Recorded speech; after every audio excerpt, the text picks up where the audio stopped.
আল্লাহর নবী বিশ্ব নবী রাহমাতুল লিল আলামিনের কলিজার টুকরা স্ত্রী খাদিজাতুল কুবরা রাদিয়াল্লাহু আনহা আল্লাহর নবীকে লক্ষ্য করে ডাক দিয়ে বলে, আল্লাহর নবী গো, দুইজন স্বামী হারাইয়া ওয়াদা গ্রহণ করেছিলাম আমি আর জীবনে কোনোদিন স্বামী গ্রহণ করব না, কারণ বিয়ে হইলে আমার স্বামী মারা যায়। আল্লাহর নবী গো, আরব দেশে আমার নামে বদনাম শুরু হয়ে গিয়েছে। খাদিজা যার সাথে বিবাহ বন্ধনে আবদ্ধ হয় সেই ইন্তেকাল করে। তখন নবীজি ওয়াদা গ্রহণ করেছিলাম আমি আর জীবনে কোনোদিন স্বামী গ্রহণ করব না। ইয়া রাসূলুল্লাহ, তখন আল্লাহর নবী হঠাৎ করে একদিন স্বপ্নে তাকায় দেখি আকাশের পূর্ণিমার চন্দ্র আমি খাদিজার কোলে এসে বসে গিয়েছে। আল্লাহর নবী তার ব্যাখ্যা জানার জন্য তদানীন্তন সময়ের সবচাইতে বড় আলেম আমার চাচাতো ভাই ওরাকা ইবনে নওফলের কাছে গিয়ে জিজ্ঞাসা করেছিলাম, ওরাকারে আমি স্বপ্নে দেখেছি আকাশের পূর্ণিমার চন্দ্র আমি খাদিজার কোলে এসে বসে গিয়েছে, তার ব্যাখ্যা কি হতে পারে? ও আল্লাহর নবী, আমার চাচাতো ভাই তখন ব্যাখ্যা দিয়েছিল, খাদিজা গো, এটা আকাশের পূর্ণিমার চন্দ্র নয়, ও খাদিজা এটা আমিনার পূর্ণিমার চন্দ্র। আমার মনে হয় গো মুহাম্মদ নবী হইয়া সর্বপ্রথম তোর কুলে আশ্রয় নিবে। ইয়া রাসূলুল্লাহ, ইয়া হাবিবাল্লাহ, ওই দিন থেকে অপেক্ষা করতেছিলাম কোন দিন জানি বলবেন খাদিজা গো আমি নবী হয়েছি। ইয়া রাসূলুল্লাহ, আপনি যেই মাত্র দাওয়াত দিলেন গো, দাওয়াত দেওয়ার সাথে সাথে আমি দেরি করি নাই, বহুদিনের লালিত আর আকাঙ্ক্ষিত জিনিস বাস্তবায়ন করার জন্য আমি সাথে সাথে কালিমা পড়ে মুসলমান হয়ে গিয়েছি। ইন্তেকালের টাইমে খাদিজাতুল কুবরা রাদিয়াল্লাহু আনহা চোখের পানি ছেড়ে দিয়ে কাঁদে। নবীজি জিজ্ঞাসা করেন, রে খাদিজা, এই মুহূর্তে তুমি চোখের পানি ছেড়ে দিয়ে কাঁদছো কেন? খাদিজাতুল কুবরা ডাক দিয়ে বলেন, ইয়া রাসূলুল্লাহ, দুই কারণে কান্দি, একটা হইল আমার নিজের জন্য আর একটা আপনার জন্য। সুবহানাল্লাহ বলেন। ইয়া রাসূলুল্লাহ, আপনার জন্য কাঁদি, আমি পৃথিবী থেকে বিদায় হয়ে যাওয়ার পরে নবী কে আপনার কোমরের পাশে দাঁড়াবে?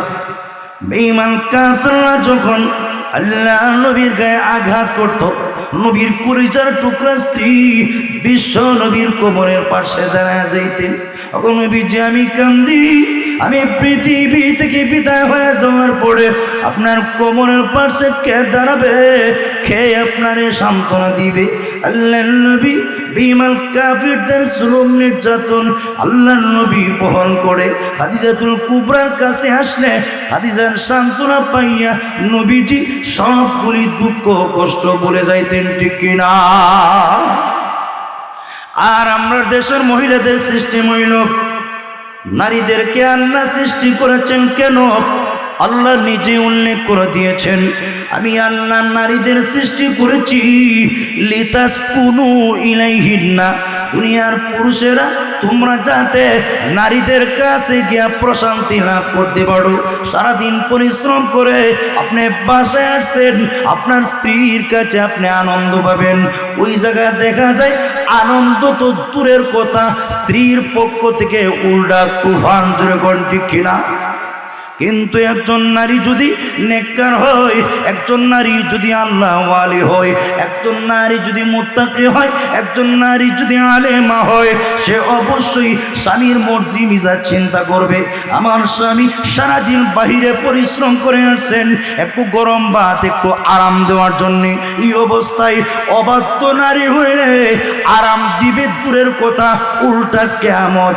এমন নারী হইলে তার জন্য গজব ছাড়া আর কিছুই না, ঠিক কিনা?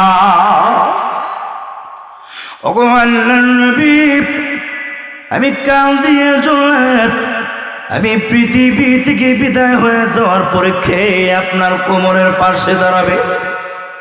নবীজির কলিজার টুকরা মেয়ে ফাতেমা রাদিয়াল্লাহু আনহা দাঁড়ায় বলেন, ওগো আম্মা জান কান্দেন না গো, আমি ওয়াদা দিলাম আপনি পৃথিবী থেকে বিদায় হয়ে যাওয়ার পরে আমি ফাতেমা আমার আব্বা জানের কবর ছাড়ব না।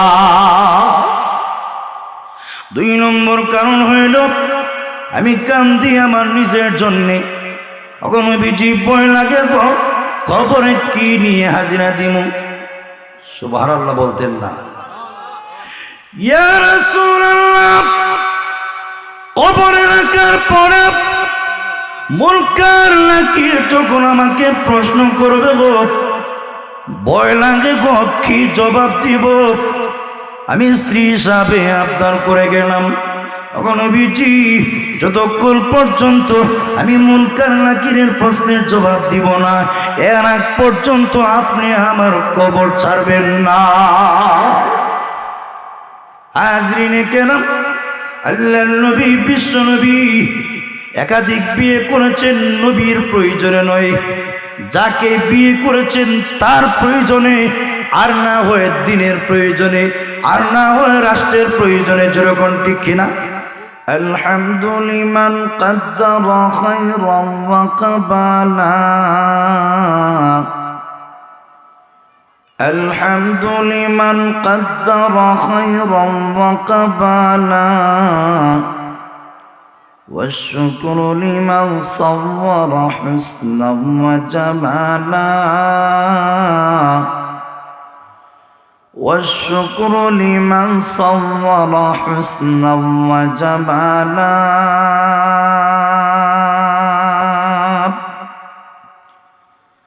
فرد صمد عن صفة الخلق بريء، فرد صمد عن صفة الخلق بريء، رب أزلي خلق الخلق كمالا، رب أزلي خلق الخلق كمالا.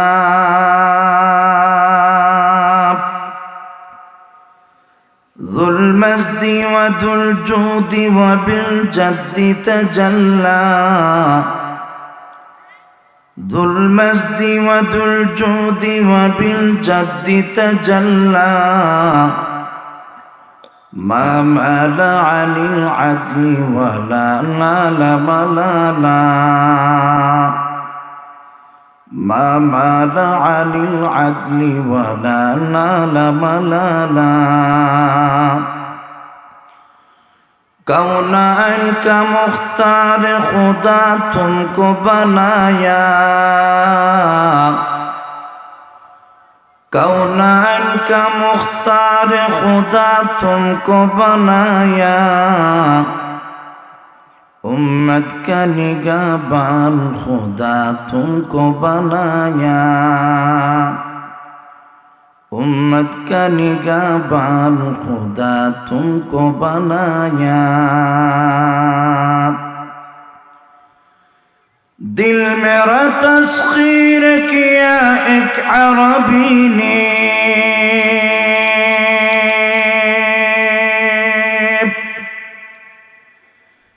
दिल मेरा तस्खीर किया एक अरबी ने, मक्की मदनी हाशिमी मुत्तलबी ने, मक्की मदनी हाशिमी मुत्तलबी ने.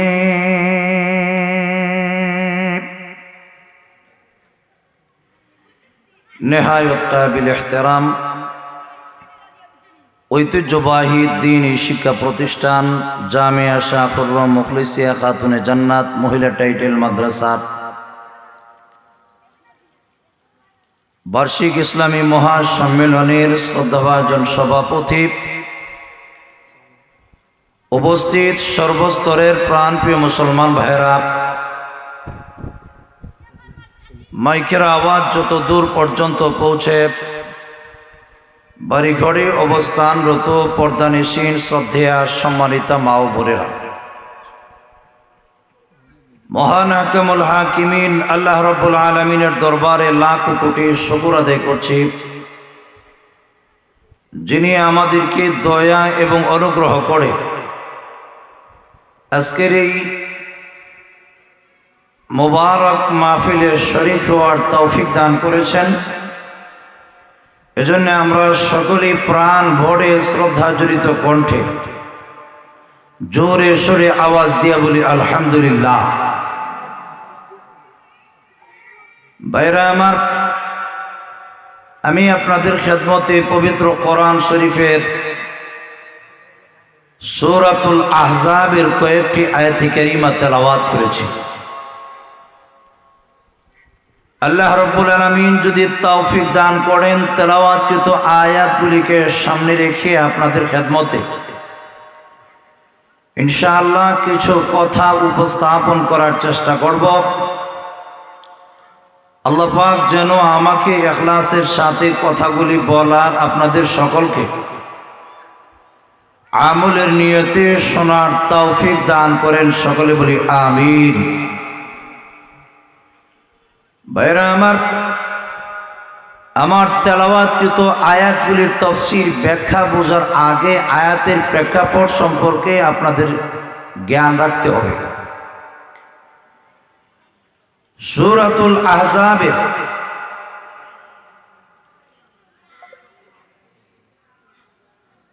এই আয়াতগুলি আল্লাহ পাক কেন বিশ্বনবীর উপর নাজিল করলেন?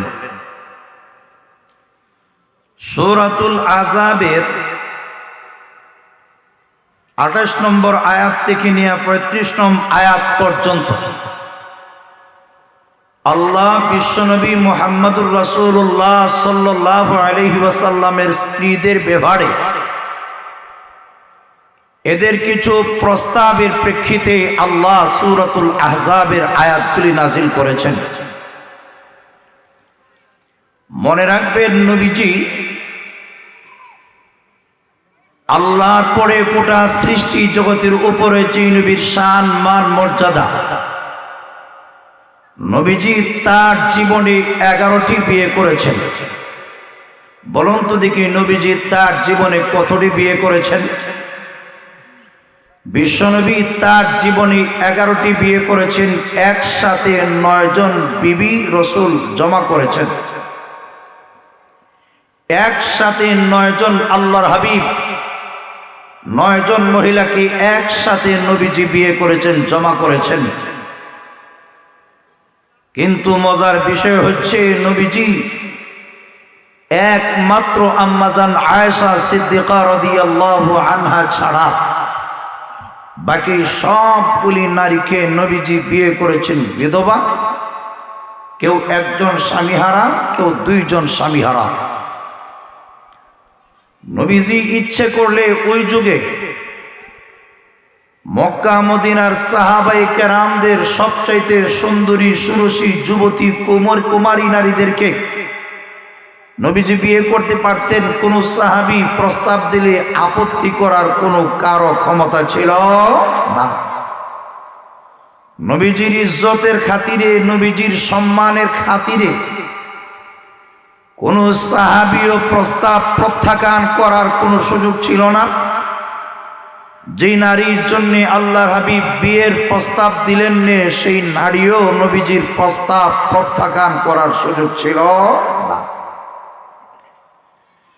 কিন্তু এরপরেও আল্লাহর হাবিব কুমারী নারীদেরকে বাদ দিয়ে আম্মাজান আয়েশা ছাড়া সবগুলি নারীদেরকে মুতাল্লাকা, স্বামীহারা, বিধবা নারীদেরকে বিয়ে করলেন। কেন? রাসূল একাধিক বিয়ে করেছেন, বিধবা নারীদেরকে বিয়ে করেছেন হয়তো দ্বীনের স্বার্থে, আর না হয় উম্মতের স্বার্থে, আর না হয় রাষ্ট্রের স্বার্থে, আর না হয় নবীজি যাকে বিয়ে করেছেন তার স্বার্থে। জোরে বল ঠিক কিনা? আম্মাজান আয়েশা সিদ্দিকা রাদিয়াল্লাহু আনহাকে আল্লাহ নবী বিয়ে করেছেন মাত্র 6 বছর। যখন আম্মাজান আয়েশার বয়স মাত্র 9 বছর, 3 বছর পরে আল্লাহর হাবিব আম্মাজান আয়েশাকে গড়ে তুলে নিয়ে এসেছেন। বিয়ে করেছেন 6 বৎসরে, গড়ে তুলে নিয়ে এসেছেন 9 বৎসর। বিশ্বনবীর বয়স যখন জীবনের শেষ পর্যায়ে 63 বৎসর নবীজির পূর্ণ হয়ে গেল, নবীজি দুনিয়া থেকে চলে গেলেন। নবীজির ইন্তেকালের টাইমে আম্মাজান আয়েশার বয়স ছিল মাত্র 18 বৎসর। 6 বৎসরে আল্লাহর হাবিব আম্মাজান আয়েশাকে বিয়ে করেছেন, 9 বৎসরে ঘরে তুলে নিয়ে এসেছেন। 18 বৎসর বয়সে নবীজি দুনিয়া থেকে চলে গেলেন। 9 বৎসরের সোহবতে আম্মাজান আয়েশা এত বড় মুহাদ্দিসা, এত বড় আলেমা হইলেন। আল্লাহু আকবার। হযরত উমর, হযরত আবু বকর, তলহা, জুবায়ের, আব্দুল্লাহ ইবনে মাসউদের মতো বড় বড় সাহাবী জটিল জটিল সমস্যার সমাধানের জন্য আম্মাজান আয়েশার শরণাপন্ন হতেন। সুবহানাল্লাহ। একজন নারী আল্লাহ এত সম্মান দিলেন কেন? আল্লাহর হাবিব আম্মাজান আয়েশা সম্পর্কে বলে গিয়েছেন, আমার ইলম 2 ভাগে বিভক্ত। 1 ভাগ ইলম, অর্ধেক ইলম আমার আয়েশা থেকে শিখবা, বাকি সব ইলম, অর্ধেক ইলম আমার তামাম সাহাবায়ে কেরাম থেকে অর্জন করবা। সুবহানাল্লাহ। নবীজির ইলমের অর্ধেক আম্মাজান আয়েশা থেকে শেখার জন্য নবীজি বলেছেন, বাকি অর্ধেক সব সাহাবী থেকে। 2 প্রকার ইলম, 1 প্রকার জাহিরি, আরেক প্রকার বাতিনি। বাতিনি আন্দরমহলের ভিতরে যে সমস্ত ইলম আমার আয়েশা থেকে অর্জন করবা, জাহিরি ইলম, বাহিরগত ইলম, সবগুলি ইলম আমার সাহাবায়ে কেরামদের থেকে অর্জন করবা। আরো বোঝার বিষয় হচ্ছে, হাদিসের কিতাবে কোন জয়ীফা রাবি নাই, কোন দুর্বল মহিলা রাবি নাই। পুরুষের মধ্যে দুর্বল রাবি আছে, কিন্তু কোন মহিলা জয়ীফ রাবি নাই। যত রাবি, যত মুহাদ্দিসা, সবগুলি মহিলা ফিকা, নির্ভরযোগ্য রাবি। জুড়ে বলেন সুবহানাল্লাহ। বিশ্বনবী রাহমাতুল লিল আলামিন নারীদেরকে সম্মানের একেবারে সর্বোচ্চ আসনে পৌঁছে দিয়েছেন। ইসলাম নারীকে যে পরিমাণ সম্মান এবং মর্যাদা দিয়েছে, পৃথিবীর আর কোন ধর্মে এত সম্মান, এত মর্যাদা দিতে পারে নাই, কিয়ামত পর্যন্ত দেওয়ার সুযোগ নাই। ইসলামের আগে নারীদেরকে শুধুমাত্র ভোগের পণ্য মনে করা হইতো। নবীজি নারীর অধিকার প্রতিষ্ঠা করেছেন। নবীজি নারীর সব জায়গায় নারীর মর্যাদা রক্ষা করার জন্য নবীজি সংবিধান জারি করে দিয়েছেন।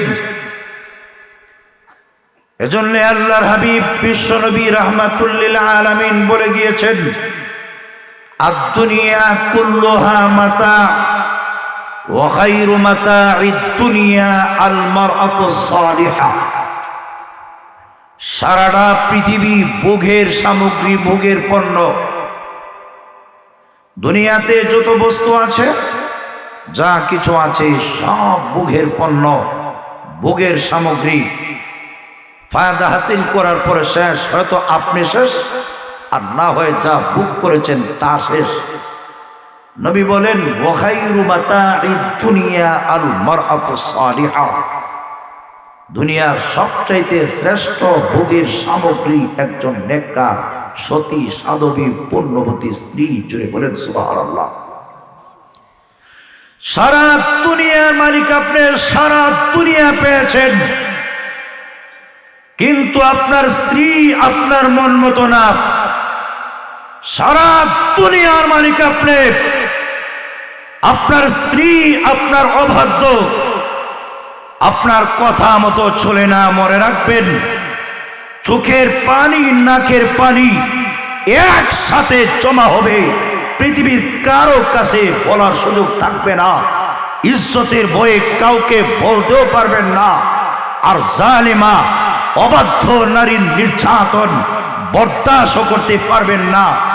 এজন্যে হযরত আলী রাদিয়াল্লাহু আনহু উনি একটা দোয়ার অনুবাদ করেছেন, রব্বানা আতিনা ফিদ দুনিয়া হাসানা, আল্লাহ দুনিয়াতে আমাকে কল্যাণ দাও। এর মানে উনি তার ব্যাখ্যা বলেন, দুনিয়াতে কল্যাণের মানে হচ্ছে আল মারআতুস সালিহা। দুনিয়াতে কল্যাণ দাও এর মানে আল্লাহ দুনিয়াতে একজন নেককার সতী সাধবী নারী আমাকে দান করো। ওয়াফিল আখিরাতি হাসানা, আখিরাতে কল্যাণ দাও এর মানে হযরত আলী তার ব্যাখ্যা করেছেন আই হুরুন ঈন, পরকালে কল্যাণ দাও এর মানে আল্লাহ হুরে ঈন। আল্লাহ ওই যে পরকালে ডাগর বিশিষ্ট চক্ষুওয়ালা বড় বড় চোখওয়ালা সুন্দরী সুরসী নারী আমাকে দাও, পরকালে কল্যাণ দানের মানে হচ্ছে এই। ওয়াকিনা আযাবান নার, জাহান্নামের আগুন থেকে বাঁচাও এর ব্যাখ্যায় উনি বলেন আই মিনাল মারআতিন নাশিজা, জাহান্নামের আগুন থেকে বাঁচাও এর মানে অবাধ্য পাপিষ্টা বদমাইশ খারাপ নারী থেকে আমাকে বাঁচাও। হাজরিনে কেরাম, জামিয়া মুখলিসিয়া খাতুনে জান্নাত মহিলা টাইটেল মাদ্রাসা, এই মাদ্রাসায় আপনাদের মেয়েদেরকে ভর্তি করেন কেন? কোরআন হাদিসের বিশুদ্ধ তালিমের মাধ্যমে যাতে একজন নারী দিনদার পরহেজগার হিসাবে ওই মাদ্রাসা থেকে বের হতে পারে। এই কারণে এই জামিয়ার প্রচেষ্টা। আপনারও মেয়ে দিয়ে থাকেন, মনে রাখবেন একজন মেয়ে যদি কোরআন হাদিসের জ্ঞান রাখে, আশা করা যায় আল্লাহ পাক এই নারীটাকে নেককার আল্লাহ ওয়ালি বানিয়ে দিবেন। জোরে করে ঠিক কিনা? ফ্যাক্টরি যদি ভালো না হয়, একজন নারীর পেট যদি ভালো না হয়, খোদার কসম এই পেট থেকে ভালো মালের আশা করা যায় না। পেটপুরি ভালো না হইলে ভালো জিনিসের আশা করা যায় না। ঠিক তেমনি ভাবে একজন নারীর পেট যদি ভালো না হয়, তার থেকে ভালো সন্তানের আশা করা যায় না। জোরে কোন ঠিক কিনা?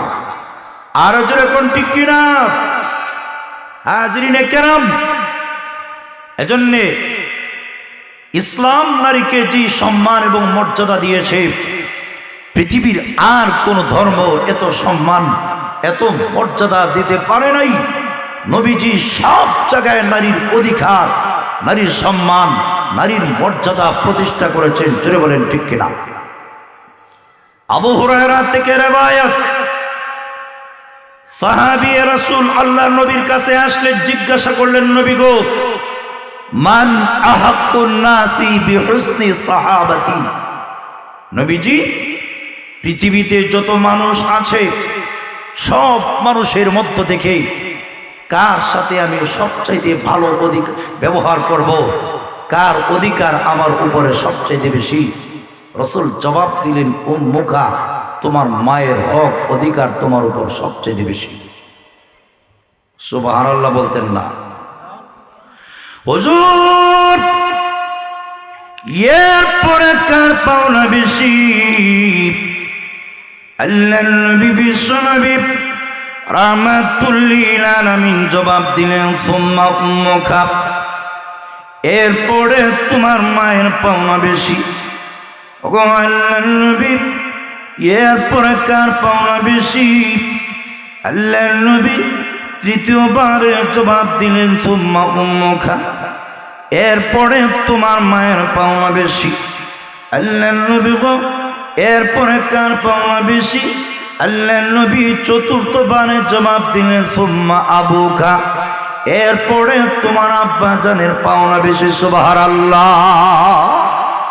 বলুন তো দেখি, সবচাইতে কার অধিকার বেশি, কার পাওনা বেশি? এই প্রশ্নের জবাবে আল্লাহর হাবিব পুরুষের কথা বলেছেন না নারীর কথা বলেছেন?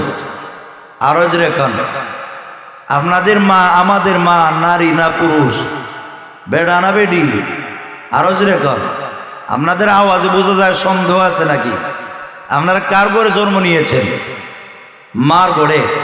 আপনারা যেদিন জন্মগ্রহণ করেছিলেন ওই দিন নানার বাড়ি থাকলে মায়ের ঘরে, আর বাপের বাড়ি থাকলে আব্বার ঘরে। জোরে কর ঠিক কিনা?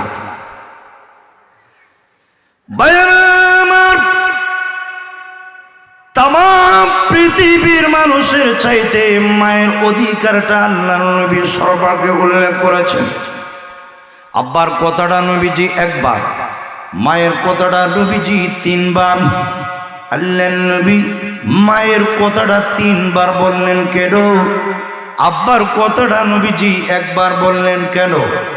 তিনটা কারণে আল্লাহ নবী মায়ের অধিকারের কথাটা তিনবার বলেছেন, আব্বার কথাটা আল্লাহ নবী একবার বলেছেন। আল্লাহ পবিত্র কোরআনে তিনটা কারণ উল্লেখ করে দিয়েছেন। হামালাতু উম্মুহু ওয়াহনান আলা ওয়াহনিন ওয়া ফিসালুহু ফি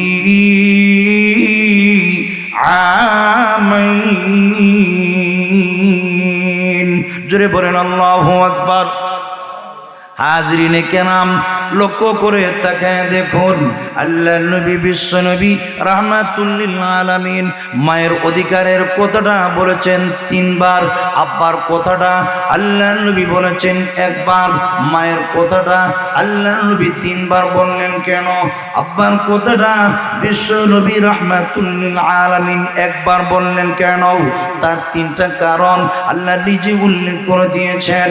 দুনিয়ার মানুষেরা রে, হামালাতু উম্মুহু ওয়াহনান আলা ওয়াহনিন।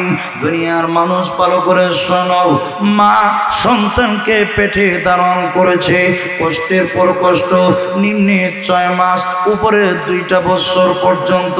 যেদিন থেকে আপনি আমি মায়ের পেটে আগমন করেছিলাম, ওই দিন থেকে আমার মা ভালো করে খাইতে পারে নাই।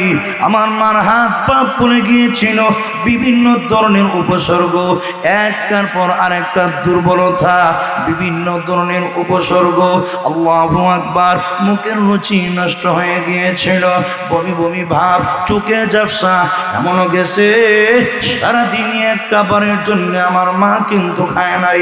এই যে কষ্ট একমাত্র, জোরে বলেন কে করেছে? আরো জোরে কোন কে? একমাত্র মা করেছে। এই কারণে আল্লাহর নবী মায়ের অধিকারের কথাটা তিনবার বলেছেন। 2 নম্বর কারণ হইল, সন্তানকে প্রসব করতে গিয়ে যে কষ্ট একমাত্র জনম দুঃখিনী মা ভোগ করেছেন, এই কারণে আল্লাহর নবী মায়ের অধিকারের কথাটা তিনবার বলেছেন। 3 নম্বর কারণ হইল, ওয়া ফিসালুহু ফি আমাইন। সন্তানকে বুকের দুধ পান করিয়েছেন 2টা বছর, 2.5 বছর পর্যন্ত। একমাত্র জনম দুঃখিনী মা, পৃথিবীর কোনো পুরুষ ওই কষ্টের সম্মুখীন হয় নাই, শিকার হয় নাই। এই কারণে আল্লাহর নবী মায়ের অধিকারের কথাটা জুড়ে বলেন কয়বার বলেছেন? আরো জোরে কান, 3বার বলেছেন। তাহলে কি বুঝলেন? আল্লাহ নারীদেরকে সম্মান দিয়েছেন, নবীও নারীর মর্যাদা প্রতিষ্ঠা করেছেন। যেরকম ঠিক কিনা? হাজরিনে কেরাম, যে কথাটা বলতেছিলাম, আম্মাজান আয়েশা সিদ্দিকা রাদিয়াল্লাহু আনহা, উনি বিশ্ব নবীর সহধর্মিনী। মনে রাখবেন, নবীর স্ত্রীদের মধ্যে সবচাইতে সুন্দরী, সবচাইতে বুদ্ধিমতী ছিলেন আম্মাজান আয়েশা। উনি সমস্ত নারীর মার্চের সকলের ঠিকানা ছিলেন। আরেকজন ছিলেন হযরত হাফসা। 2 জন নেত্রী ছিলেন, লিডারনি ছিলেন। ও ভাই, আল্লাহর হাবিব মুহাম্মদুর রাসূলুল্লাহ সাল্লাল্লাহু আলাইহি ওয়াসাল্লাম নারীদের জন্য, রাসূলের স্ত্রীদের জন্য বাৎসরিক একটা বাথা নির্ধারণ করে রেখে দিয়েছিলেন। বাৎসরিক একটা পরিমাণ আন্দাজা করে নবীজি একটা বাতা নির্ধারণ করে রাখছিলেন। হাজিরিনে কেরাম, আম্মাজান আয়েশা বলেন, নবী করিম সাল্লাল্লাহু আলাইহি ওয়াসাল্লাম আমাদেরকে ঘর সংসার করেছেন। 2টা মাস 2.5 মাস পর্যন্ত চলে গেছে, নবীর ফ্যামিলির চুলায় আগুন ধরে নাই। 2টা কালো জিনিস দিয়া মাসের পর মাস আমরা কাটিয়ে দিয়েছি। একটা জমজমের কালো পানি, আর আরেকটা হচ্ছে কালো খেজুর। জোরে বলেন সুবহানাল্লাহ। খয়বর বিজয়ের পরে আম্মাজান আয়েশা সহ নবীর বিবিরা গিয়া বিশ্ব নবীর কাছে প্রস্তাব করে দিলেন, ইয়া রাসূলুল্লাহ, এতদিন পর্যন্ত সবর করেছি, এতদিন পর্যন্ত ধৈর্য ধারণ করেছি, নবীজি বাৎসরিক ভাতা আপনি যা আমাদের জন্য নির্ধারণ করে দিয়েছিলেন, নবী কোনো আপত্তি করি নাই, কোনো এশকাল করি নাই। নবী গো, আপনার অবস্থা ভালো ছিল না, ইয়া রাসূলুল্লাহ, ইয়া হাবিবাল্লাহ, এখন যেহেতু আপনাকে আল্লাহ সচ্ছলতা দান করেছেন, আপনি তো দু জাহানের সর্দার, নবীজি রোম এবং পারস্যের সম্রাটের স্ত্রীর দিকে তাকিয়ে দেখলাম, রোম এবং পারস্যের সম্রাটরা এরা দুনিয়ার সাধারণ রাজা বাদশার স্ত্রী হইয়া কি রকম বিলাসবহুল জিন্দেগি, কি রকম এরা শান শৌকতের সাথে চলাফেরা করে। নবী গো, এরা যদি দুনিয়ার সামান্য রাজত্বের মালিক হইয়া বিলাসবহুল জিন্দেগি যাপন করতে পারে, আমরা আপনার স্ত্রী হইয়া যেখানে আল্লাহ আপনাকে দুনিয়া এবং আখিরাতের সম্মান এবং মর্যাদা দিয়েছেন, আপনি দুনিয়ারও বাদশাহ, পরকালেরও বাদশাহ, নবী আমরা কি আপনার কাছে বাৎসরিক পাথা বাড়াইবার দরখাস্ত করতে পারি না? নবী গো, মেহেরবানি করে আমাদের জন্য বাৎসরিক পাথাটা একটু বাড়াইয়া দিন। তাফসীরের কিতাবে মুফাসসিরিনে কেরাম উল্লেখ করেছেন, স্ত্রী স্বামীর কাছে আবদার করতেই পারে, এটা আপত্তির কোনো বিষয় নয়। নবীর স্ত্রীরা বিশ্ব নবীর কাছে বাৎসরিক পাথা বাড়াইবার দরখাস্ত করাটা এটা অযৌক্তিক কিছু না, করতেই পারে। স্বামীর কাছে স্ত্রী হিসাবে আবদার করতেই পারে, এটা আপত্তির কোনো বিষয় নয়। তবে সাধ্যের ভিতরে স্বামী বেতন পায় 10,000, স্ত্রী যদি তাকে প্রস্তাব দেয় 11,000 টাকার শাড়ি খরিদ করে দিতে হবে, এটা স্ত্রীর পক্ষ থেকে জুলুম হবে। বরং স্বামীর সাধ্য অনুযায়ী স্বামীর কাছে আবদার করা স্ত্রীর জন্য জরুরি। জোরে বলেন ঠিক কিনা? তো আম্মাজান আয়েশা সহ নবীর বিবিরা বাৎসরিক পাথা বাড়াইবার দরখাস্ত করেছেন, এটা কোনো আপত্তির বিষয় নয়। আপত্তি হলো ওই জায়গায় দুনিয়ার ওই রোম এবং পারস্যের স্ত্রীদের সাথে এদের সম্রাটের স্ত্রীদের সাথে কেন তুলনা করা হইল, আল্লাহ পাক এই জিনিসটা বরদাস্ত করতে পারেন নাই। তাই আল্লাহর হাবিব শপথ করলেন, 1 মাস পর্যন্ত বিবিদের কাছে নবীজি যাবেন না, শপথ করবা, আপত্তি নাই। কিন্তু দুনিয়ার এই উলঙ্গ আর বেহায়া নির্লজ্জ নারীদের সাথে কেন তোমরা আমার স্ত্রী হইয়া তুলনা করলা? আমি নবী তা মেনে নিতে পারি না। হাজরিনে কারাম, নবীজি শপথ করলেন 1 মাস পর্যন্ত বিবিদের কাছে যাবেন না। ও ভাই, স্ত্রীদেরকে শাসন করা এটা নবীর পক্ষ থেকে জানা, নবীর পক্ষ থেকে আমরা শিখেছি। হাজরিনে কেরাম, এজন্য হাদিসের কিতাবে এগুলা সব সবিস্তারে আছে। স্ত্রী যদি স্বামীর কথা মানে না, ইসলামের বিধান হচ্ছে প্রথমে তাকে ওয়াজ করো, এরপরও মানে না তাকে বিছানা আলাদা করো, এরপরও আপনার কথা মানে না তাকে হালকা প্রহার করো, এরপরও আপনার কথা মানে না তাকে 1 তালাক দাও, এরপরও মানে না তাকে পবিত্র অবস্থায় 1 তালাক দাও, এরপরও আপনার কথা মানে না, ইসলাম বলে তখন 3 নম্বর তালাক দিয়া এই অভাগ্য নারীকে আউট করে দেওয়ার অধিকার আছে। চলে করতে কিনা? আল্লাহর হাবিব মুহাম্মদুর রাসূলুল্লাহ সাল্লাল্লাহু আলাইহি ওয়াসাল্লাম শপথ করলেন, 1 মাস পর্যন্ত বিবিদের কাছে যাবেন না।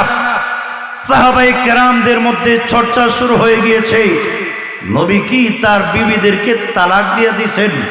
সাহাবায়ে কেরাম পরস্পরে আলোচনা, আল্লাহর হাবিব তার বিবিদেরকে তালাক দিয়ে দিয়েছেন। হযরত ওমর, আবু বকর সিদ্দিক হয়রান পেরেশান, তালাক দিয়ে দিলে অবস্থা কি হবে? লক্ষ্য করে তাকায়া দেখুন, কাফেররা পর্যন্ত সমালোচনা শুরু করে দিয়েছে। ও ভাই, নবীজি সাহাবায়ে কেরামদেরকে নিয়ে বসা, আল্লাহু আকবার। একদিনের ঘটনা বুখারীর রিওয়ায়াতে আছে, নবীজি ঘরের ভিতরে স্ত্রীদেরকে নিয়ে বসা, একদম চুপচাপ, কোনো কথা নাই। হযরত ওমর গেলেন, আবু বকর সিদ্দিক গেলেন। সর্বপ্রথম সিদ্দিক আকবর নবীর কাছে গিয়া নবীর ঘরে প্রবেশ করার অনুমতি চাইলেন। রাসূলের বিবিদেরকে কাছে যাবেন, তবে মনে রাখবেন ওই সময় পর্যন্ত পর্দার বিধান নাজিল হয় নাই। সিদ্দিক আকবর রাদিয়াল্লাহু আনহু উনি ঘরের ভিতরে ঢুকলেন। ঢোকার পরে উনি তাকায়া দেখেন আল্লাহর নবী দুঃখে ভারাক্রান্ত, আম্মাজান আয়েশা সহ সব নারীরা দুঃখে ভারাক্রান্ত। এই অবস্থায় আল্লাহর হাবিব মুহাম্মদুর রাসূলুল্লাহ ওনার শ্রদ্ধাভাজন শ্বশুর সিদ্দিকে আকবরের কাছে অভিযোগ করলেন, আবু বকর, তোমার স্ত্রী এই যে আমার স্ত্রী এই যে আয়েশা, দেখো আমার কাছে যা নাই আমার সাধ্যের বাহিরে সে দরখাস্ত করেছে, এজন্য আমি তার উপর রাগ করেছি, গুসা করেছি। নবী গো, আপনি তো তালাক দেন নাই। না না না, আমি তালাক দেন নাই। আবু বকর সিদ্দিক আম্মাজান আয়েশার কাছে গেলেন, গলার মধ্যে টিফা মাইরা জিহ্বা বের করে ফেললেন। জুড়ে বলেন সুবহানাল্লাহ। কিছুক্ষণ পরে আমিরুল মুমিনিন ওমর রাদিয়াল্লাহু আনহু নবীজির ঘরে ঢোকার অনুমতি চাইলেন। আল্লাহর নবী গো, অনুমতি দেন, আমি আপনার ঘরে প্রবেশ করতে চাই। হযরত ওমর বলেন, ঘরে প্রবেশ করে তাকায় দেখি আল্লাহর নবী, বিশ্ব নবী দুঃখে ভারাক্রান্ত, আর নবীর স্ত্রীরাও একদম চুপচাপ, কারো মুখ দিয়া কোনো কথা নাই। হযরত ওমর বলেন, মনে মনে ধারণা করলাম আল্লাহর নবীকে এমন একটা কথা বলবো যে কথার দ্বারা নবীজিকে মুস্কি হাসায় ফেলবো। জুড়ে বলেন সুবহানাল্লাহ। হযরত ওমর বলেন, আমি আল্লাহর নবীকে লক্ষ্য করে বললাম, ইয়া রাসূলুল্লাহ, বিবিদের সাথে রাগ কইরা কি মানুষ কিভাবে আলাদা হয়ে যায়? আমার স্ত্রী যদি আমার সাথে এরকম আমার সাধ্যের বাহিরে বাৎসরিক পাতা বাড়াইবার দরখাস্ত করত, আমি এমন জোরে গলায় টিহা মাইরা ধরতাম, জিহ্বা বের করে ফেলতাম। এই কথা বলতেই নবীজি মুস্কে হাসি দিয়া ফেললেন। এই অবস্থায় নবীজি ডাক দিয়ে কয়, ওমর, এই যে তোমার মেয়ে হাফসা দেখতে পাচ্ছ, এই হাফসায় আমার কাছে আমার সাধ্যের বাহিরে বাৎসরিক মাথা বাড়াইবার দরখাস্ত করেছে। হযরত ওমর বলেন, আমার মেয়ে হাফসার কাছে গেলাম, গলার মধ্যে টিপা মেরে ধরলাম, জিহ্বা বের করে ফেললাম। ডাক দিয়ে কয়, আব্বাজান, আর জীবনে কোনোদিন বিশ্ব নবীর কাছে এমন দরখাস্ত জিন্দেগিতে কোনোদিন করব না। জোরে বলেন সুবহানাল্লাহ। হাজরিনে কেরাম, লক্ষ্য করে তাকায় দেখুন এখানে কি দেখলেন? আমরা তো মেয়ের কথা শুনেই স্বামীর বিরুদ্ধে, স্বামীর বিরুদ্ধে আমরা লেগে যাই। মেয়ের কথা শুনেই আমরা স্বামীর বিরুদ্ধে আমরা মামলা শুরু করে দিই। অথচ দেখেন ইসলাম কি বলেছে। হযরত আয়েশা সিদ্দিকা রাদিয়াল্লাহু আনহার ঘটনা থেকে শিক্ষা গ্রহণ করুন। নবীজি হযরত ফাতেমাকে যখন বিয়ে দিয়েছিলেন আলীর কাছে, নবীজি বিয়ে দিয়ে আল্লাহু আকবার আলীকে বলেছিলেন, ও আলী, তুমি কাকে বিয়ে করেছো জানো? জি হুজুর, আপনার মেয়ে। ও আলী, আমার মেয়ে তো ঠিক আছে, শোনো, আমার মেয়েরে কষ্ট দিলে আমি নবী কষ্ট পাবো, আর আমি কষ্ট পাইলে স্বয়ং মহান আল্লাহ কষ্ট পাবে। সুতরাং যদি আল্লাহরে খুশি করতে চাও, আমার মেয়েরে কষ্ট দিও না। যদি বলেন সুবহানাল্লাহ। হযরত ফাতেমা, ওনাকে লক্ষ্য করে আল্লাহর নবী ডাক দিয়ে বলেন, ফাতেমা, তুমি জানোনি কার কাছে বিয়া বন্ধনে আবদ্ধ হয়েছ? ফাতেমা মদিনার সবচাইতে বড় আলেম, যার সম্পর্কে আল্লাহ নবী বলেছেন, আনা মদিনাতুল ইলম ওয়া আলিউল বাবুহা, আমি ইলমের শহর, আলী হইলেন তার দরওয়াজা। ফাতেমা রে, মদিনার সবচাইতে বড় আলেম ও ফাতেমা, আলীর মনে জিন্দিগিতে কোনোদিন কষ্ট দিস না। আলী নারাজ হইলে স্বয়ং মহান আল্লাহ নারাজ। আল্লাহ নারাজ হয়ে গেলে তোমার জীবন বরবাদ হয়ে যাবে। যেরকম ঠিক কিনা? এই যে আল্লাহ নবী ওয়াজ করেছিলেন, আলী ফাতেমার মধ্যে জিন্দেগিতে কোনোদিন ঝগড়া হয় নাই। ও ভাই, আল্লাহর নবী হযরত আলীর কাছে সব সাহাবী থেকে বাছাই করে ফাতেমাকে বিয়ে দিলেন। মক্কা মদিনার কোটিপতি সাহাবী পর্যন্ত আম্মাজান হযরত খাদিজাতুল কুবরার কলিজার টুকরা মেয়ে হযরত ফাতেমার জন্য বিয়ের প্রস্তাব আসছিল। নবীজি কারোর সাথে বিবাহ বন্ধনে আবদ্ধ না করাইয়া আলীর কাছে বিয়ে দিলেন। এখান থেকে শিক্ষা হইল, লন্ডন আমেরিকার কথা চিন্তা না করে আপনি যদি আপনার মেয়েকে দিনদার, পরহেজগার, নামাজি ছেলের কাছে বিয়ে দিতে পারেন, নবী বলেন তার জন্য জান্নাত ওয়াজিব হয়ে যায়। তিনি বলেন সুবহানাল্লাহ। নবীজি ফাতেমাকে বিয়ে দিলেন। হযরত আলী জীবন দিয়া হযরত ফাতেমাকে মহব্বত করতেন। স্বামীর স্ত্রীর মহব্বত আল্লাহর পক্ষ থেকে রহমত। জোরে কোন ঠিক কিনা? আর জোরে কোন ঠিক কিনা?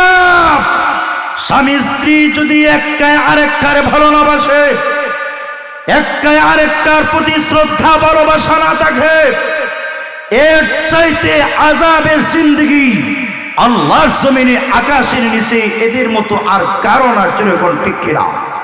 আর জোরে কোন ঠিক কিনা? হযরত ফাতেমাকে লক্ষ্য করে আলী ডাক দিয়ে বলেন, ফাতেমা তোমার কষ্ট দেখলে আমি আলী বরদাস্ত করতে পারি না। জোরে বলেন সুবহানাল্লাহ।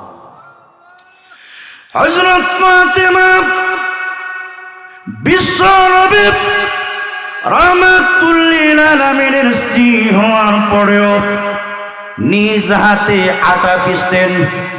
হযরতে ফাতেমা রাদিয়াল্লাহু আনহা নিজে ঘরের কাজগুলি করতেন। পানি বহল করতে করতে হযরত ফাতিমা রাদিয়াল্লাহু আনহার কোমরের মধ্যে দাগ পড়ে গিয়েছিল। হাজরিন কেরাম, আলী রাদিয়াল্লাহু আনহু ডাক দিয়ে বলেন, ফাতিমা রে, আমি যে গরিব, তোমাকে দাসী বান্দি দিতে পারি না রে ফাতেমা। ও ফাতেমা, বিশ্ব নবী রাহমাতুল লিল আলামিনের কাছে যুদ্ধের ময়দানে অনেক দাসী বান্দি ধরা পড়েছে। রে ফাতেমা, আমি যে গরিব, আমি তোমাকে দাসী বান্দি দিতে পারি না ফাতিমা রে, এরপরেও আমার কষ্ট হয়। ও ফাতিমা, আল্লাহর নবী উম্মতের মধ্যে দাসী বান্দি বিতরণ করে, তুমি নবীর মেয়ে, তুমি যাও না আল্লাহর নবীর কাছে গিয়ে একটা দাসী বান্দির জন্য আবদার করে আসো। হযরতে ফাতেমা রাদিয়াল্লাহু আনহা ডেকে বলেন, আব্বাজান, স্বামী, আমি কেমনে আমার আব্বা জানের কাছে দাসী বান্দির জন্য আবদার করব? ওগো প্রাণের স্বামী, আমার লজ্জা লাগে গো, আমার শরম লাগে, আমি কেমনে আব্বা জানের কাছে দাসী বান্দির জন্য আবদার করি? জোরে বলেন ঠিক কিনা? আরো জোরে কোন ঠিক কিনা? শ্বশুর বাড়ির থেকে আনা এটা মর্যাদার বিষয় নয়, শ্বশুর বাড়ি পারলে দেওয়ান এটা সম্মানের বিষয়, ঠিক কিনা? আরো যেরকম ঠিক কিনা? যারা শ্বশুর বাড়ির থেকে শুধু আনে, শ্বশুর বাড়ির থেকে সিস্টেম করে আনে, দেখবেন এরা তার বউর কাছে কুত্তারও দাম নাই। যেরকম ঠিক কিনা? আরো যেরকম ঠিক কিনা? শ্বশুর বাড়ির থেকে যারা সিস্টেম কইরা বিভিন্ন পদ্ধতিতে আনে ঠিকই, কিন্তু তার বউ 1% তাকে দাম দেয় না, কোথাও এর চাইতে দামি। জোরে কোন ঠিক কিনা? এজন্য শ্বশুর বাড়ি যা ভাড়া যায় হাত করে দেওয়ান, আনার কোন সিস্টেম নাই, আনেন না, আনার কোনো প্রয়োজন নাই। বিপদে কেউ পইরা গেছে এটা ভিন্ন কথা, কিন্তু সিস্টেম কইরা যারা আনে ঠিকই, এরার কোনো ইজ্জত নাই। জোরে কোন ঠিক কিনা? হাজিরিন কেরাম, হযরত ফাতেমা রাদিয়াল্লাহু আনহা ডাক দিয়ে বলেন, স্বামী, আব্বা জানের কাছে আমি কেমনে দাসী বান্দির আবদার করব? আমার লজ্জা লাগে, কিন্তু আপনার আবদার পূর্ণ করার জন্য আমি যাচ্ছি। যদি বলেন সুবহানাল্লাহ। হযরত ফাতেমা বিশ্ব নবী রাহমাতুল লিল আলামিনের বাড়িতে গিয়ে দেখেন আল্লাহর নবী, বিশ্ব নবী রাহমাতুল লিল আলামিন বাড়িতে নাই। উনি আম্মা জান আয়েশার কাছে বলে আসলেন, আম্মা গো, আব্বা আসলে কইেন আপনার আদরের কন্যা ফাতেমা ছিল একটা দাসী বান্দি দেওয়ার জন্য। হাজিরিন কেরাম, এই কথা বলে হযরত ফাতেমা রাদিয়াল্লাহু আনহা চলে আসলেন। লক্ষ্য করে তাকায় দেখো দেখুন এই অবস্থায় আল্লাহ নবী যখন বাড়িতে আসলেন, আম্মা জান আয়েশা সিদ্দিকা রাদিয়াল্লাহু আনহা আল্লাহর নবীর কাছে প্রস্তাব শুনে মানলেন, ও নবীজি আপনার আদরের কন্যা ফাতেমা ছিল একটা দাসী বান্দি দেওয়ার জন্য। এই কথা বলতে আল্লাহর নবী আর দেরি করলেন না, এমনি আল্লাহর নবী রওনা হয়ে গেলেন ফাতেমার বাড়ির দিকে। বাড়িতে গিয়ে দেখেন আলী এবং ফাতিমা এক বিছানায় শায়িত। আল্লাহর নবীকে দেখে হযরত আলী যখন চলে যাচ্ছে, আল্লাহর নবী ডেকে বলেন, আলী রে যাস না আব্বু। হযরত আলী যখন বিছানায় বসলেন, আল্লাহর নবী তখন হযরত ফাতিমাকে ডাক দিয়ে বলেন, ফাতিমা রে আমি হইলাম মুসলিম বিশ্বের রাষ্ট্রপ্রধান। ও ফাতিমা, আমার মেয়ে হওয়ার কারণে তোমাকে যদি একটা দাসী বান্দি দেই, ফাতিমা রে কিয়ামতের কঠিন ময়দানে আল্লাহ রাব্বুল আলামিন যদি প্রশ্ন করে নিজের মেয়ে হওয়ার কারণে একটা দাসী বান্দি দিয়েছিলে, মুহাম্মদ জবাব দাও জনগণ প্রত্যেকে এক একটা করে দাসী বান্দি কি দিতে পেরেছ? ফাতিমা রে আমি যতক্ষণ পর্যন্ত জনগণ প্রত্যেককে এক একটা করে দাসী বান্দি দিতে না পারবো, এর আগ পর্যন্ত আমি নবী তোমাকে দাসী বান্দি দিতে পারি না। হাজরিনে কেরাম লক্ষ্য করে তাকে দেখুন, আল্লাহর নবী বিশ্ব নবী রাহমাতুল লিল আলামিনের কথা বলতেছিলাম। আল্লাহর নবীর বিবিরা যখন এইভাবে আবদার করলো, নবীজি শপথ করলেন আর নবীজি বিবিদের কাছে যাবেন না। হযরত ওমর নিজের মেয়ে হাফসাকে শাসন করলেন। আবু বকর সিদ্দিক রাদিয়াল্লাহু আনহু উনি ওনার নিজের মেয়েকে শাসন করলেন। আল্লাহ কোরআনের আয়াত নাজিল করে জানিয়ে দিলেন, নবীজি আপনার বিবি যারা গো, এরা যদি আপনার স্ত্রী হইয়া থাকতে চায়, নবীজি এরা যদি আল্লাহকে চায়, পরকালকে চায়, আপনাকে চায়, যা আপনি দেন তার উপর সবর করতে হবে। আর যদি এরা দুনিয়া চায়, দুনিয়ার শান শৌকত চায়, নবী আপনি এদেরকে তালাক দিয়া দুনিয়া থেকে বিদায়, আপনার স্ত্রী থেকে বহিষ্কার করে দেন। আপনার স্ত্রী হইয়া থাকার অধিকার নাই, যেরকম ঠিক কিনা? কারণ নবী তো এদেরকে বিয়ে করেছেন, আল্লাহু আকবার, আল্লাহর হাবিব মুহাম্মদুর রাসূলুল্লাহ বিয়ে করেছেন নিজের প্রয়োজনে নয়, নবী বিয়ে করেছেন স্বার্থে, তাদের কল্যাণে। আল্লাহু আকবার। খাদিজাতুল কুবরা রাদিয়াল্লাহু আনহা, ওনাকে আল্লাহর হাবিব বিয়ে করেছেন, বয়স 40 বছর, নবীর বয়স মাত্র 25 বছর। 25 বছরের তাগড়া যুবক 40 বছরের বিবি মহিলাকে বিয়ে করেছেন নবীজি তার স্বার্থে না, এই বিধবা নারীর স্বার্থে। আল্লাহু আকবার। হযরত খাদিজাতুল কুবরা রাদিয়াল্লাহু আনহা, উনি আল্লাহর হাবিব ওনাকে প্রশ্ন করলেন, ও খাদিজা, আমি দ্বীনের দাওয়াত দেওয়ার সাথে সাথে কোনো প্রশ্ন করলে না, কোনো আপত্তি করলে না, সাথে সাথেই দাওয়াত দেওয়ার সাথেই তুমি কালিমা করে মুসলমান হয়ে গেলে, তুমি মেনে নিলে, তার কারণটা বলো তো একটু জোরে কন্যা সুবহানাল্লাহ। সব জায়গায় বড় হুজুর হওয়া যায়, সব জায়গায় পীর হওয়া সম্ভব, কিন্তু নিজের স্ত্রীর কাছে বড় হুজুর বলা বড় মুশকিল, জোরে কোন ঠিক কিনা? সারা দুনিয়ার মানুষ আপনাকে বড় হুজুর মানে, সারা দুনিয়ার মানুষ বড় পীর সাহেব মানে, কিন্তু নিজের স্ত্রীর কাছে বড় হুজুর বোনা, বড় পীর সাহেব বোনা খালি কঠিন না, মহা কঠিন, জোরে কোন ঠিক কিনা? তাই আল্লাহর হাবিব বলেছেন, খায়রুকুম খায়রুকুম লি আহলিহি ওয়া আনা খায়রুকুম লি আহলি। তোমাদের মধ্যে সবচাইতে তিনি শ্রেষ্ঠ যে তার ফ্যামিলির কাছে শ্রেষ্ঠ। আমি মুহাম্মদ আমার স্ত্রীদের কাছে সবচাইতে শ্রেষ্ঠ। যদি বলেন সুবহানাল্লাহ। আল্লাহ নবী জিজ্ঞাসা করেন, খাদিজা, কোনো মহিলা তার স্বামীকে এত তাড়াতাড়ি মানে না, প্রশ্ন করলে না, তুই যে আমাকে মেনে নিলে তার কারণটা কি? যদি বলেন সুবহানাল্লাহ। আল্লাহর নবী বিশ্ব নবী রাহমাতুল লিল আলামিনের কলিজার টুকরা স্ত্রী খাদিজাতুল কুবরা রাদিয়াল্লাহু আনহা আল্লাহর নবীকে লক্ষ্য করে ডাক দিয়ে বলে, আল্লাহর নবী গো, দুইজন স্বামী হারাইয়া ওয়াদা গ্রহণ করেছিলাম আমি আর জীবনে কোনদিন স্বামী গ্রহণ করব না, কারণ বিয়ে হইলে আমার স্বামী মারা যায়। আল্লাহর নবী গো, আরব দেশে আমার নামে বদনাম শুরু হয়ে গিয়েছে। খাদিজা যার সাথে বিবাহ বন্ধনে আবদ্ধ হয় সেই ইন্তেকাল করে। তখন নবীজি ওয়াদা গ্রহণ করেছিলাম আমি আর জীবনে কোনোদিন স্বামী গ্রহণ করব না।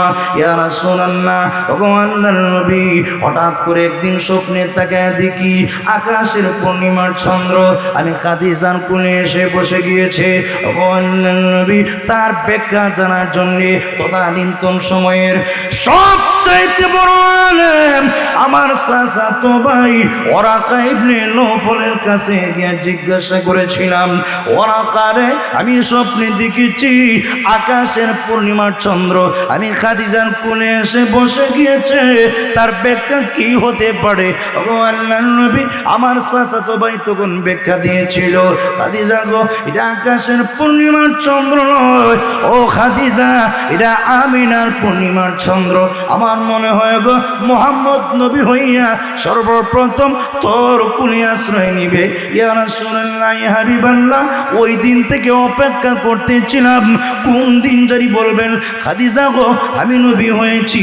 ইয়া রাসূলুল্লাহ, আপনি যেই মাত্র দাওয়াত দিলেন গো, দাওয়াত দেওয়ার সাথে সাথে আমি দেরি করি নাই, বহুদিনের লালিত আর আকাঙ্ক্ষিত জিনিস বাস্তবায়ন করার জন্য আমি সাথে সাথে কালিমা পড়ে মুসলমান হয়ে গিয়েছি। ইন্তেকালের টাইমে খাদিজাতুল কুবরা রাদিয়াল্লাহু আনহা চোখের পানি ছেড়ে দিয়ে কাঁদে। নবীজি জিজ্ঞাসা করেন, রে খাদিজা, এই মুহূর্তে তুমি চোখের পানি ছেড়ে দিয়ে কাঁদছো কেন? খাদিজাতুল কুবরা ডাক দিয়ে বলেন, ইয়া রাসূলুল্লাহ, দুই কারণে কান্দি, একটা হইল আমার নিজের জন্য আর একটা আপনার জন্য। সুবহানাল্লাহ বলেন। ইয়া রাসূলুল্লাহ, আপনার জন্য কান্দি, আমি পৃথিবী থেকে বিদায় হয়ে যাওয়ার পরে নবী কে আপনার কোমরের পাশে দাঁড়াবে? বেঈমান কাফেররা যখন আল্লাহ নবীর গায়ে আঘাত করত, নবীর কলিজার টুকরা স্ত্রী বিশ্ব নবীর কোমরের পাশে দাঁড়ায় যাইতেন। তখন নবীজি আমি কান্দি, আমি পৃথিবী থেকে বিদায় হয়ে যাওয়ার পরে আপনার কোমরের পাশে কে দাঁড়াবে, কে আপনারে সান্ত্বনা দিবে? আল্লাহর নবী বেঈমান কাফিরদের জুলুম নির্যাতন আল্লাহর নবী বহন করে খাদিজাতুল কুবরার কাছে আসলে খাদিজার সান্ত্বনা পাইয়া নবীজি সবগুলি দুঃখ কষ্ট বলে যাইতেন, ঠিক কিনা? আর আমরা দেশের মহিলাদের সিস্টেম হইল, নারীদেরকে আল্লাহ সৃষ্টি করেছেন কেন? আল্লাহ নিজে উল্লেখ করে দিয়েছেন, আমি আল্লাহ নারীদের সৃষ্টি করেছি লিতাসকুনু ইলাইহিন্না, দুনিয়ার পুরুষেরা তোমরা যাতে নারীদের কাছে গিয়া প্রশান্তি লাভ করতে পারো। সারাদিন পরিশ্রম করে আপনি বাসায় আসছেন, আপনার স্ত্রীর কাছে আপনি আনন্দ পাবেন। ওই জায়গায় দেখা যায় আনন্দ তো দূরের কথা, স্ত্রীর পক্ষ থেকে উল্টা তুফান জুড়ে কোন, ঠিক কিনা? কিন্তু একজন নারী যদি নেককার হয়, একজন নারী যদি আল্লাহ ওয়ালি হয়, একজন নারী যদি মুত্তাকি হয়, একজন নারী যদি আলেমা হয়, সে অবশ্যই স্বামীর মর্জি মিজাজ চিন্তা করবে। আমার স্বামী সারাদিন বাহিরে পরিশ্রম করে আসছেন একটু গরম ভাত একটু আরাম দেওয়ার জন্যে, এই অবস্থায় অবাধ্য নারী হইলে আরাম দিবে দূরের কথা, উল্টা কিয়ামত। এমন নারী হইলে তার জন্যে গজব ছাড়া আর কিছুই না, ঠিক কিনা? ওগো আল্লাহর নবী, আমি কাল দিয়ে জোয়ার, আমি পৃথিবী থেকে বিদায় হয়ে যাওয়ার পরে খেয়ে আপনার কোমরের পাশে দাঁড়াবে? নবীজির কলিজার টুকরা মেয়ে ফাতেমা রাদিয়াল্লাহু আনহা দাঁড়ায় বলেন, ওগো আম্মা জান কান্দেন না গো, আমি ওয়াদা দিলাম আপনি পৃথিবী থেকে বিদায় হয়ে যাওয়ার পরে আমি ফাতেমা আমার আব্বা জানের কবর ছাড়ব না। 2 নম্বর কারণ হইল আমি কান্দি আমার নিজের জন্যে। এখন নবীজি ভয় লাগে গো, কবরে কি নিয়ে হাজিরা দিমু? সুবহানাল্লাহ বলতেন না? ইয়া রাসূলুল্লাহ, কবরে রাখার পরে মুনকার নাকির যখন আমাকে প্রশ্ন করবে গো, ভয় লাগে গো, কি জবাব দিব?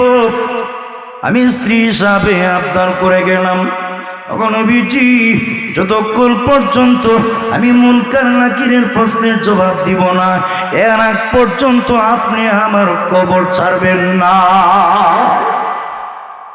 হাজরিনে কেরাম, আল্লাহর নবী বিশ্ব নবী একাধিক বিয়ে করেছেন, নবীর প্রয়োজনে নয়, যাকে বিয়ে করেছেন তার প্রয়োজনে, আর না হয় দিনের প্রয়োজনে, আর না হয় রাষ্ট্রের প্রয়োজনে। যেরকম ঠিক কিনা? আরো যেরকম ঠিক কিনা? উম্মে সালমা রাদিয়াল্লাহু আনহা বিধবা, তাকে বিয়ে করেছেন নবীজি তার প্রয়োজনে নয়, বরং উম্মে সালমার প্রয়োজনে। যেরকম ঠিক কিনা? আল্লাহর নবীর সাথে বিবাহ বন্ধনে আবদ্ধ হওয়ার আগে উম্মে সালমা আবু সালমার সাথে বিবাহ বন্ধনে আবদ্ধ হয়েছিলেন। আবু সালমা বড় সুন্দর, উম্মে সালমাও সুন্দরী, যার কারণে উম্মে সালমা আবু সালমার সাথে ঘন ঘন অভিমান করতেন। যেরকম ঠিক কিনা? স্বামী স্ত্রী যদি মহব্বত থাকে, একজন আরেকজনের প্রতি শ্রদ্ধা ভালোবাসা থাকে, ঘন ঘন অভিমান করতে খুব মজাই লাগে, ঠিক কিনা? আরো যেরকম। আর আমরা দেশের অভিমান দূরের কথা, একটার ছায়াই দেখতে পারে না। যেরকম ঠিক কিনা? হাজরিনে কেরাম,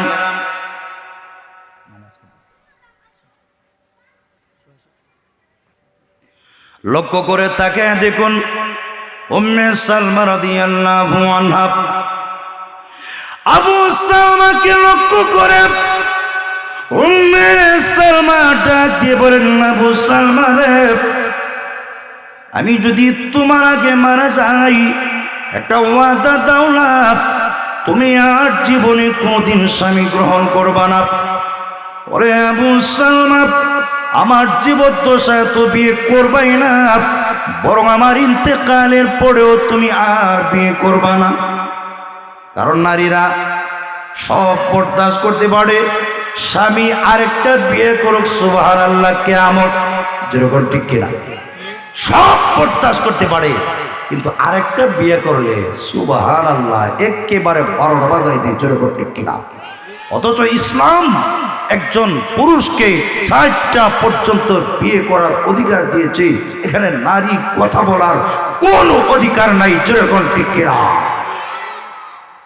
হাজরিনে কেরাম, উম্মে সালমা ডাক দিয়ে কয়, আবু সালমা, আমার জীবদ্দশা তো বিয়ে করবাই না, আমার আত্মা অসন্তুষ্ট, আমার ইন্তেকালের পরেও বিয়ে করবা না।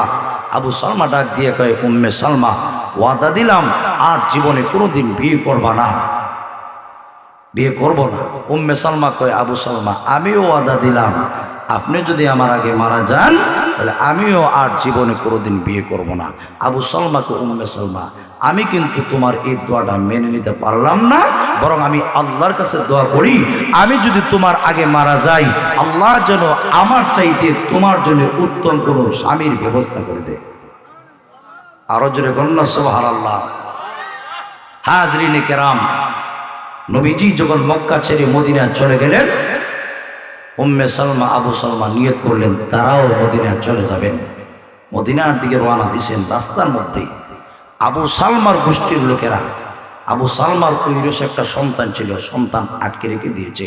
আবু সালমা, তুমি তোমার মদিনায় যাও, এই মেয়েকে নিয়ে, আমাদের সন্তানকে নিয়ে যাওয়ার কোনো সুযোগ নাই।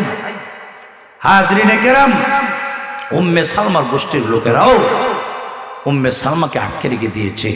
আবু সালমা একা চলে গেলেন। লম্বা ঘটনা। হাজরিনে কেরাম, শেষ পর্যায়ে আবু সালমা একা গেলেন, পরবর্তীতে উম্মে সালমা সন্তান সহ গেলেন। আবু সালমা দুনিয়া থেকে চলে গেলেন। যখন মদিনায় গেলেন, স্বামী নাই, চোখের পানি ছেড়ে দিয়ে কাঁদছিলেন। রসুল ডেকে বলেছেন, উম্মে সালমা কান্দিস না। আবু সালমা বিদায় হইল, কি হইল? আমি নবী তো বিদায় হই নাই, বাকি জিন্দিগির জন্য আমি নবী তোদের জিম্মাদার হয়ে গেলাম। ইদ্যত পূর্ণ হওয়ার পরে নবীজি বিয়ের প্রস্তাব দিলেন। যেহেতু স্বামী নাই, উম্মে সালমা কয়, নবীজি দুই কারণে আমি প্রস্তাব গ্রহণ করতে পারলাম না। নাম্বার এক, আমি যদি আপনার সাথে বিবাহ বন্ধনে আবদ্ধ হই, আমার তো অভিমান করার একটা অভ্যাস আছে, সেই অভ্যাস এখনো বাকি আছে। আপনার স্ত্রী হইয়া যদি আমি আগের মতো অভিমান করি, সব হবে দূরের কথা, উল্টা আরো গুনার বোঝা কাঁধে নিতে হবে। এই কারণে পারলাম না।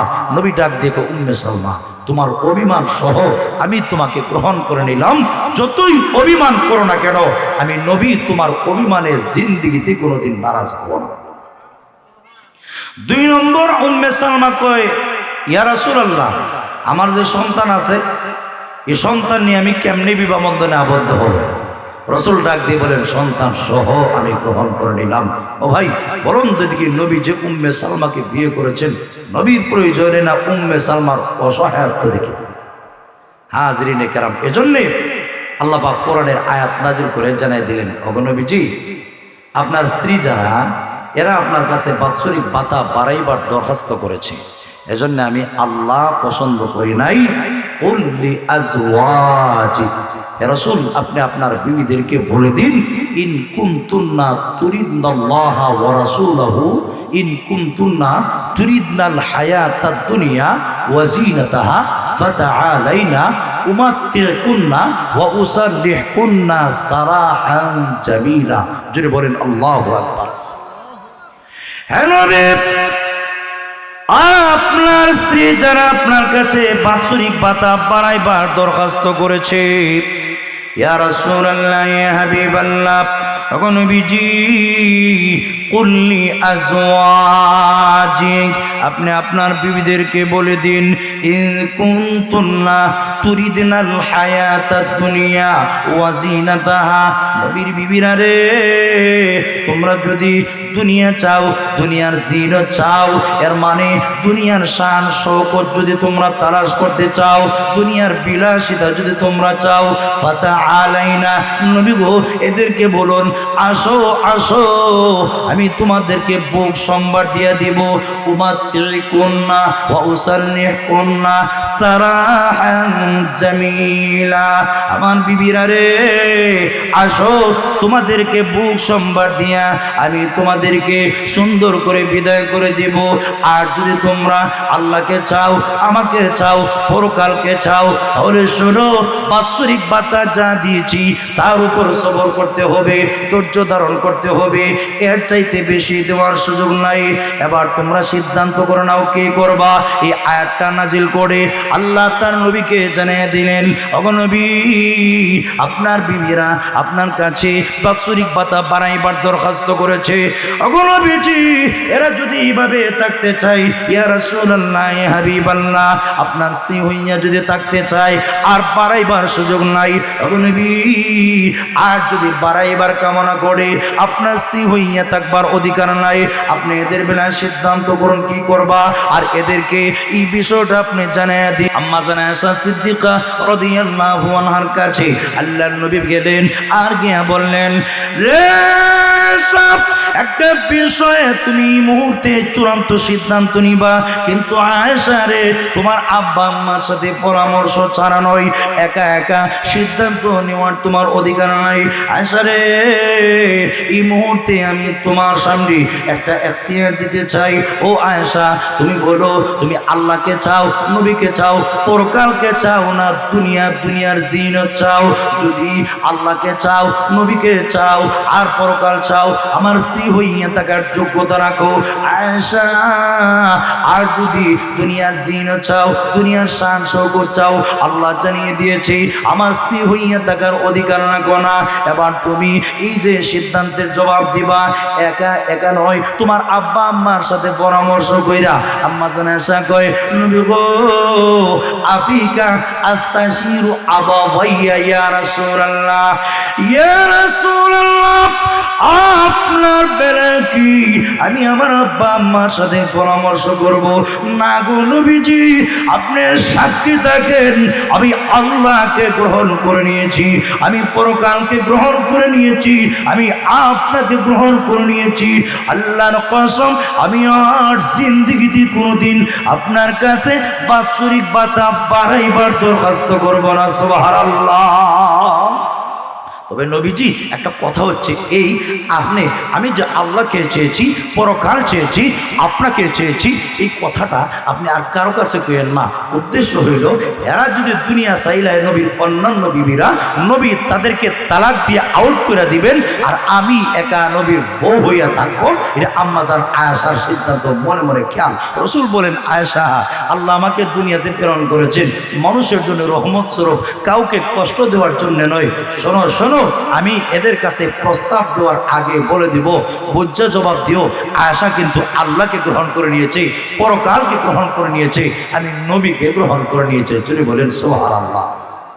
হাজরিনে কেরাম, আল্লাহ বিশ্ব নবীর বিবিদেরকে লক্ষ্য করে পরের আয়াতে আল্লাহ বলেন ইয়া নিসা আন নবী, হে নবীর বিবিরা লাস্তুন্না কা আহাদিম মিনান নিসা, তোমরা জগতের অন্য কোনো নারীদের মতো নও, তোমাদের সম্মান, তোমাদের মর্যাদা, তোমাদের পজিশন দুনিয়ার সব নারীর ঊর্ধ্বে। জুড়ে বলেন ঠিক কিনা?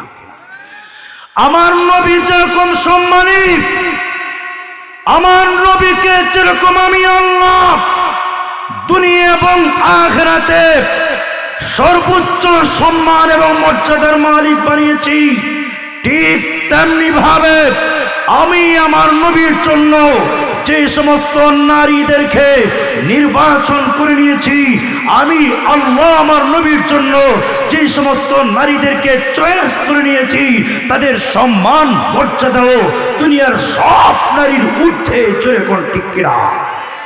আরো যেরকম ঠিক কিনা? কারণ আল্লাহ পবিত্রার জন্য পবিত্র, পবিত্র জন্য পবিত্রা। আপনি যদি খবিস হন, যেটারে বিয়ে করবা সেটাও খবিস মার্কা হবে।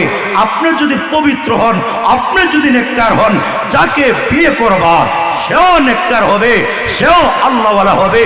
আল্লাহ পবিত্র কোরআনে তো কাইরে ঘোষণা দিয়েছেন, খবিসের জন্য খবিসনি, খবিসনির জন্য খবিস, পবিত্রের জন্য পবিত্রা, পবিত্রার জন্য পবিত্র। জুড়ে কোন ঠিক কিনা?